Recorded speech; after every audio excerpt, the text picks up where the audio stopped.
The Three Musketeers by Alexandre Dumas. Chapter 55. Captivity. The Fourth Day. The next day, when Felton entered Milady's apartment, he found her standing, mounted upon a chair, holding in her hands a cord made by means of torn cambric handkerchiefs, twisted into a kind of rope, one with another, and tied at the ends. At the noise Felton made in entering, Milady leaped lightly to the ground, and tried to conceal behind her the improvised cord she held in her hand. The young man was more pale than usual, and his eyes, reddened by want of sleep, denoted that he had passed a feverish night. Nevertheless, his brow was armed with a severity more austere than ever. He advanced slowly toward Milady, who had seated herself, and taking an end of the murderous rope which by neglect, or perhaps by design, she allowed to be seen. "What is this, madame?" he asked coldly. "That? Nothing," said Milady, smiling with that painful expression which she knew so well how to give to her smile. "Ennui is the mortal enemy of prisoners. I had ennui, and I amused myself with twisting that rope." Felton turned his eyes toward the part of the wall of the apartment before which he had found Milady standing in the armchair in which she was now seated, and over her head he perceived a gilt-headed screw fixed in the wall for the purpose of hanging up clothes or weapons. He started, and the prisoner saw that start, for though her eyes were cast down, nothing escaped her. "What were you doing on that armchair?" asked he. "Of what consequence?" replied Milady. "But," replied Felton, "I wish to know." "Do not question me," said the prisoner. "You know that we who are true Christians are forbidden to lie." "Well, then," said Felton, "I will tell you what you were doing, or rather what you meant to do. You were going to complete the fatal project you cherish in your mind. Remember, madame, if our God forbids falsehood, he much more severely condemns suicide. When God sees one of his creatures persecuted unjustly, placed between suicide and dishonor, believe me, sir," replied Milady, in a tone of deep conviction, "God pardons suicide, for then suicide becomes martyrdom." "You say either too much or too little. Speak, madame. In the name of heaven, explain yourself." "That I may relate my misfortunes for you to treat them as fables? That I may tell you my projects for you to go and betray them to my persecutor? No, sir. Besides, of what importance to you is the life or death of a condemned wretch? You are only responsible for my body, is it not so? And provided you produce a carcass that may be recognized as mine, they will require no more of you. Nay, perhaps you will even have a double reward." "I, madame? I?" cried Felton. "You suppose that I would ever accept the price of your life? Oh, you cannot believe what you say." "Let me act as I please, Felton, let me act as I please," said Milady, elated. "Every soldier must be ambitious, must he not? You are a lieutenant? Well, you will follow me to the grave with the rank of captain." "What have I, then, done to you," said Felton, much agitated, "that you should load me with such a responsibility before God and before men? In a few days you will be away from this place. Your life, madame, will then no longer be under my care, and," added he with a sigh, "then you can do what you will with it." "So," cried Milady, as if she could not resist giving utterance to a holy indignation, "you, a pious man, you who are called a just man, you ask but one thing, and that is that you may not be inculpated, annoyed by my death. It is my duty to watch over your life, madame, and I will watch." "But do you understand the mission you are fulfilling? Cruel enough if I am guilty, but what name can you give it? What name will the Lord give it if I am innocent?" "I am a soldier, madame, and fulfill the orders I have received." "Do you believe, then, at the day of the last judgment God will separate blind executioners from iniquitous judges? You are not willing that I should kill my body, and you make yourself the agent of him who would kill my soul." "But I repeat it again to you," replied Felton in great emotion, "no danger threatens you. I will answer for Lord de Winter as for myself."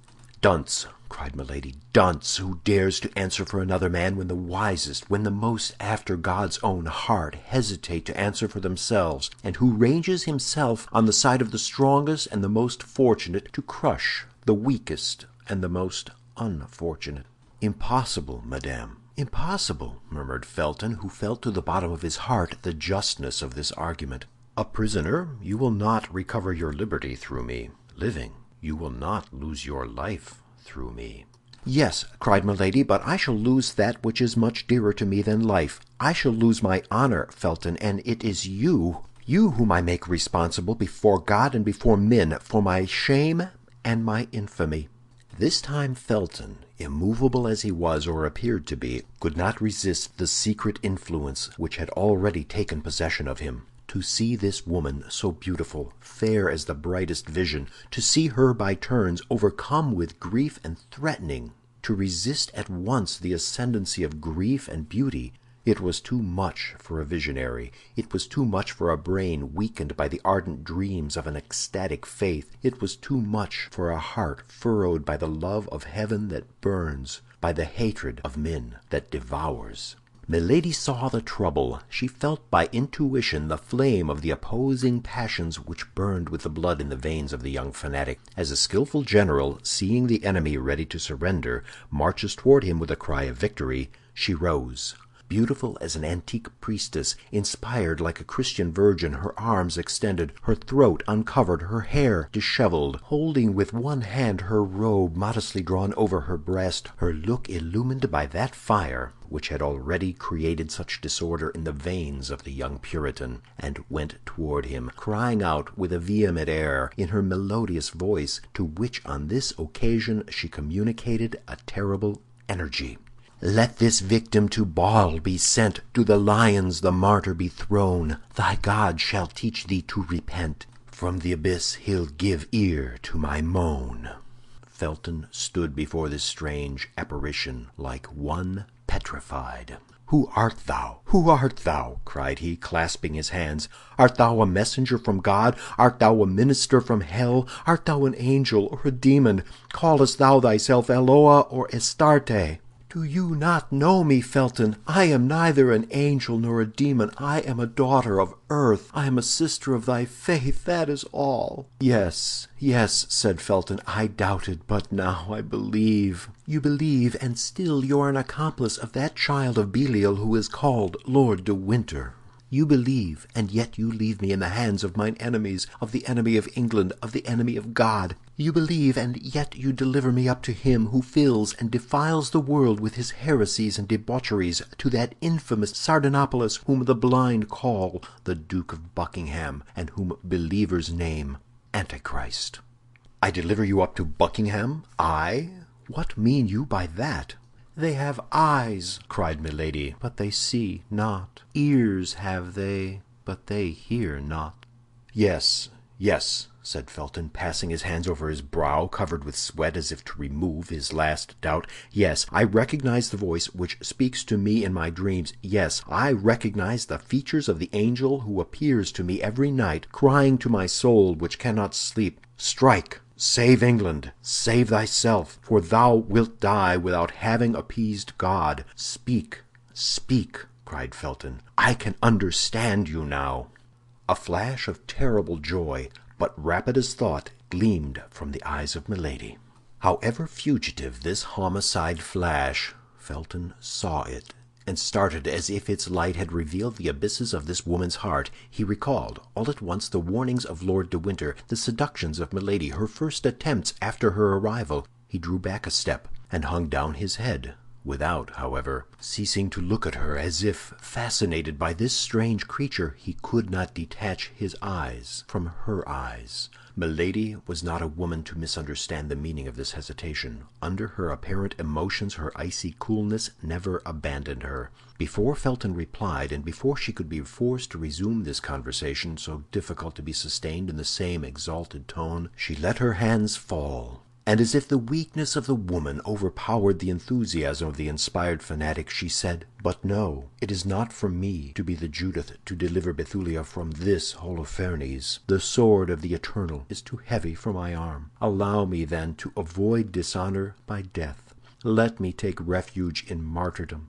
I do not ask you for liberty, as a guilty one would, nor for vengeance, as would a pagan. Let me die, that is all. I supplicate you, I implore you on my knees, let me die, and my last sigh shall be a blessing for my preserver." Hearing that voice so sweet and suppliant, seeing that look so timid and downcast, Felton reproached himself.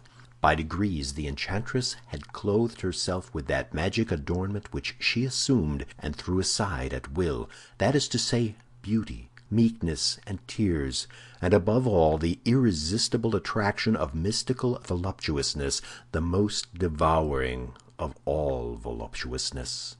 "Alas," said Felton, "I can do but one thing, which is to pity you if you prove to me you are a victim. But Lord de Winter makes cruel accusations against you. You are a Christian, you are my sister in religion. I feel myself drawn toward you. I, who have never loved anyone but my benefactor.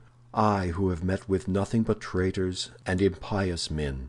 But you, madame, so beautiful in reality, you so pure in appearance, must have committed great iniquities for Lord de Winter to pursue you thus." "They have eyes," repeated Milady, with an accent of indescribable grief, "but they see not. Ears have they, but they hear not." "But," cried the officer, "speak then, speak!" "Confide my shame to you," cried Milady, with the blush of modesty upon her countenance, "for often the crime of one becomes the shame of another. Confide my shame to you, a man, and I a woman. Oh," continued she, placing her hand modestly over her beautiful eyes, "never, never, I could not." "To me, to a brother?" said Felton. Milady looked at him for some time with an expression which the young man took for doubt, but which, however, was nothing but observation, or rather the wish to fascinate. Felton, in his turn a suppliant, clasped his hands. "Well, then," said Milady, "I confide in my brother. I will dare to—" At this moment the steps of Lord de Winter were heard, but this time the terrible brother-in-law of Milady did not content himself, as on the preceding day, with passing before the door and going away again. He paused, exchanged 2 words with the sentinel, then the door opened, and he appeared. During the exchange of these 2 words, Felton drew back quickly, and when Lord de Winter entered, he was several paces from the prisoner. The baron entered slowly, sending a scrutinizing glance from Milady to the young officer. "You have been here a very long time, John," said he. "Has this woman been relating her crimes to you? In that case I can comprehend the length of the conversation." Felton started, and Milady felt she was lost if she did not come to the assistance of the disconcerted Puritan. "Ah, you fear your prisoner should escape," said she. "Well, ask your worthy jailer what favor in this instant I solicited of him." "You demanded a favor?" said the baron, suspiciously. "Yes, my lord," replied the young man, confused. "And what favor, pray?" asked Lord de Winter. "A knife, which she would return to me through the grating of the door a minute after she had received it," replied Felton. "There is someone, then, concealed here whose throat this amiable lady is desirous of cutting," said de Winter, in an ironical, contemptuous tone. "There is myself," replied Milady. "I have given you the choice between America and Tyburn," replied Lord de Winter. "Choose Tyburn, madame. Believe me, the cord is more certain than the knife." Felton grew pale, and made a step forward, remembering that at the moment he entered, Milady had a rope in her hand. "You are right," said she. "I have often thought of it." Then she added in a low voice, "and I will think of it again."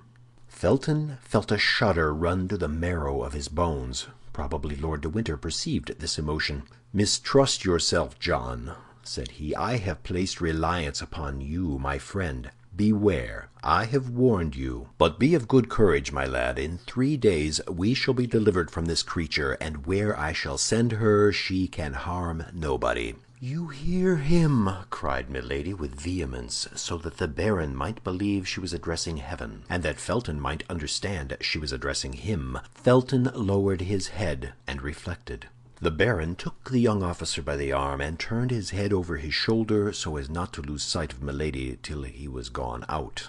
"Well," said the prisoner, when the door was shut, "I am not so far advanced as I believed. De Winter has changed his usual stupidity into a strange prudence. It is the desire of vengeance, and how desire molds a man. As to Felton, he hesitates. Ah, he is not a man like that cursed D'Artagnan. A Puritan only adores virgins, and he adores them by clasping his hands. A Musketeer loves women, and he loves them by clasping his arms around them." Milady waited then with much impatience, for she feared the day would pass away without her seeing Felton again. At last, in an hour after the scene we have just described, she heard someone speaking in a low voice at the door. Presently the door opened, and she perceived Felton. The young man advanced rapidly into the chamber, leaving the door open behind him, and making a sign to Milady to be silent. His face was much agitated. "What do you want with me?" said she. "Listen," replied Felton in a low voice. "I have just sent away the sentinel that I might remain here without anybody knowing it, in order to speak to you without being overheard. The Baron has just related a frightful story to me." Milady assumed her smile of a resigned victim, and shook her head. "Either you are a demon," continued Felton, "or the Baron, my benefactor, my father, is a monster. I have known you 4 days. I have loved him 4 years.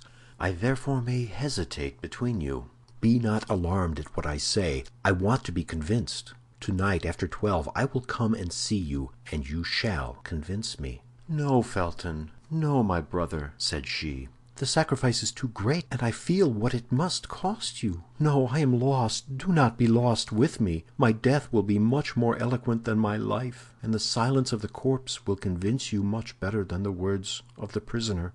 "Be silent, madame," cried Felton, "and do not speak to me thus. I came to entreat you to promise me upon your honor, to swear to me by what you hold most sacred, that you will make no attempt upon your life." "I will not promise," said Milady, "for no one has more respect for a promise or an oath than I have. And if I make a promise, I must keep it." "Well," said Felton, "only promise till you have seen me again. If, when you have seen me again, you still persist, well then, you shall be free, and I myself will give you the weapon you desire." "Well," said Milady, "for you I will wait." "Swear." "I swear it by our God. Are you satisfied?" "Well," said Felton, "till tonight." And he darted out of the room, shut the door, and waited in the corridor, the soldier's half-pike in his hand, as if he had mounted guard in his place. The soldier returned, and Felton gave him back his weapon. Then, through the grating to which she had drawn near, Milady saw the young man make a sign with delirious fervor, and depart in an apparent transport of joy. As for her, she returned to her place with a smile of savage contempt upon her lips, and repeated, blaspheming, that terrible name of God, by whom she had just sworn without ever having learned to know him. "My God," said she, "what a senseless fanatic! My God, it is I, and this fellow who will help me to avenge myself." End of chapter 55.